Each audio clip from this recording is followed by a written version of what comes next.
Alright, in this clip where I'm going to demonstrate how to change the profile of a wall and actually changing profile of the wall through a component, meaning building a roof component and then adjusting the wall to it. So essentially two ways to adjust the profile of the wall.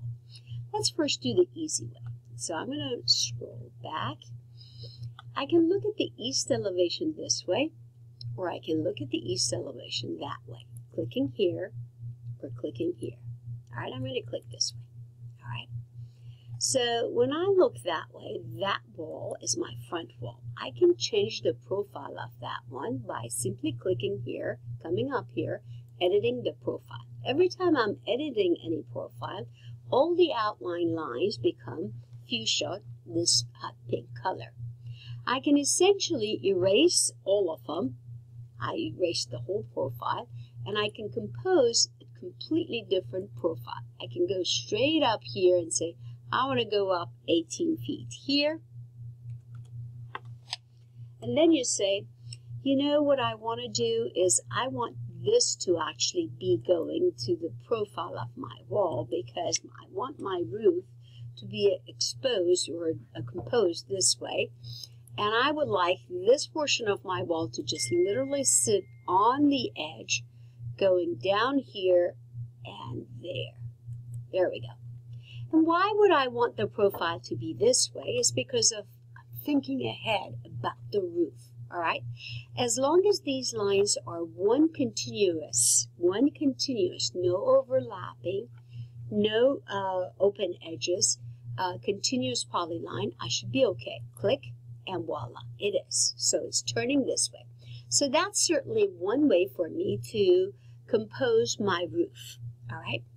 Now, I'm going to do compose my wall, editing the profile of the wall. Now watch what I'm going to do next, okay? Before I do that, I'm going to look at the walls, and it's basically this way. Now I'm going to go to level 1, and I'm going to take a few steps that initially doesn't make a whole lot of sense, but I'm hoping by the end of the lesson you can actually figure out what I'm doing. First, I'm going to create a reference plane. This reference plane essentially is made because I'm about to create a roof component, and I need to do it by creating a reference plane. That reference plane, I need to name it. When I click it, I go over here and I name it. And it's named East because I did it on the east wall. Okay, as soon as I name it, every time I click on that reference plane, it becomes apparent what its name is. Parallel or on that reference plane, I want to make a section. So somewhere on here, I want to make a section. But I want my section to look this way, so I can easily pick it to go that way. I also want my section to be a little bit further back so I get to see it. So I want to move it from this junction a little bit back. So it was initially sitting right on there. I just moved it back without tilting it whatsoever.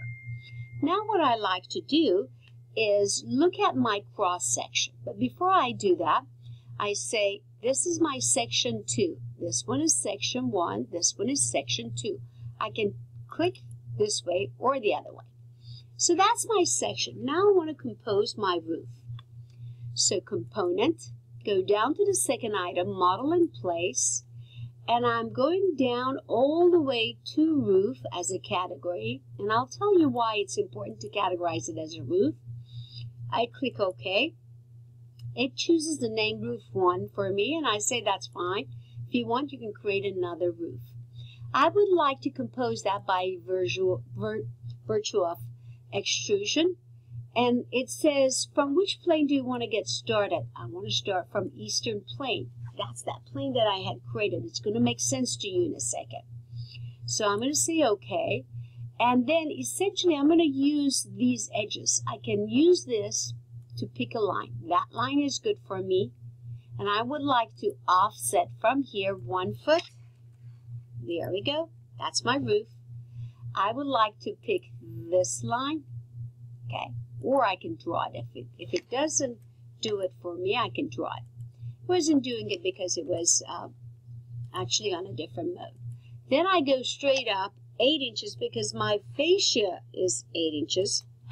I'm going to do a little bit of acrobatics here. So I can do it this way. I can either lift up or I can offset 8 inches. I'd rather go 8 inches offset.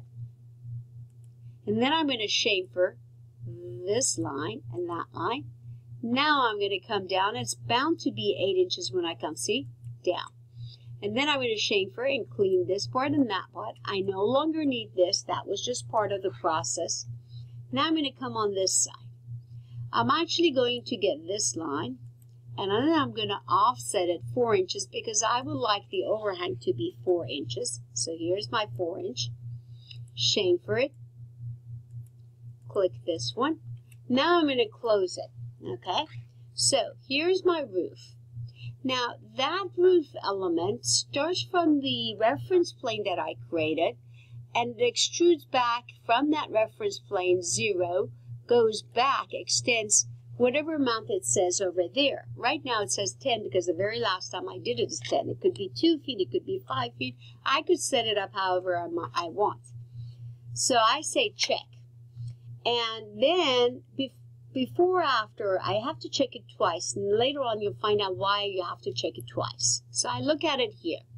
Now I want to go to the site plan. Make sure you're in the site plan. Remember I said I'm extending it 5 feet.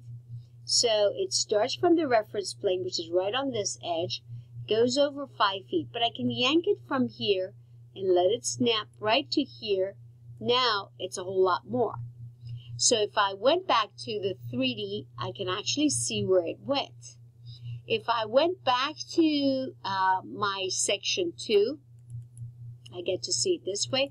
If I pick that roof, I can always change and edit it. I can pick that and it says it's extending now 33 feet 4 inches because I've set it as that, okay? So check mark it again. I'm very happy. And now we go to see it in 3D. Now I'm going to rotate it around and say, wait a minute, I don't have these walls to reach it. So I pick the first wall. Watch how it changes profile. Attach to the top. Voila. Take this wall. Attach to the top. Voila. Look how fast that profile of a wall changes as soon as I compose my roof. So if you understand the method of construction and you construct the roof by method of going to architecture, component, model in place, essentially you're modeling the roof. You can take the walls to be attached to the roof as long as this component is categorized as roof.